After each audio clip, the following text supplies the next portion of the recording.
কৃষ্ণ। টিকটকে শাস্ত্রীয় বেদের অমূল্য বাণীগুলি ভাইরাল হয় না, শুধু নেগেটিভ মাইন্ডের মানুষগুলোই টিকটকে ভাইরাল হয়।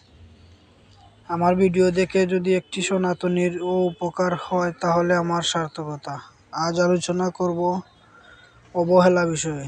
যদি আমার ভিডিও সনাতনী ব্যক্তির সামনে পড়ে তাহলে অবশ্যই শেয়ার, লাইক, কমেন্ট করে যাবেন।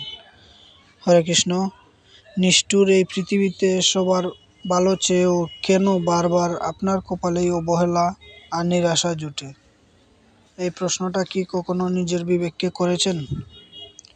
ঋগ্বেদ সংহিতার প্রথম মণ্ডলের 189 নম্বর সূক্তের যেখানে বলা হয়েছে, অগ্নে ন সুপতা শ্রায়স্মান বিশ্বানি দেব বয়নানি বিদ্যান। অনুবাদ: হে পরমেশ্বর, মানুষের দেয়া সমস্ত নেতিবাচকতা আর কুটিল বাধা দূর করে আমাদের সফলতার সঠিক ও সুন্দর পথ এগিয়ে নিয়ে চলুন। হরে কৃষ্ণ। মানুষের অবহেলা নিয়ে প্রশ্ন করা বন্ধ করুন।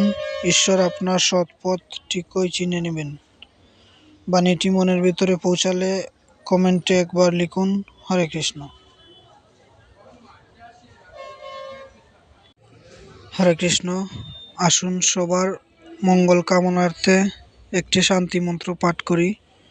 ওম সর্বে সন্তু সুখিনা, সর্বে সন্তু নিরাময়া, সর্বে ভদ্রাণি পশ্যন্তু, মা কশ্চিৎ দুঃখ ভাগ ভবেৎ। ওম শান্তি, ওম শান্তি, ওম শান্তি।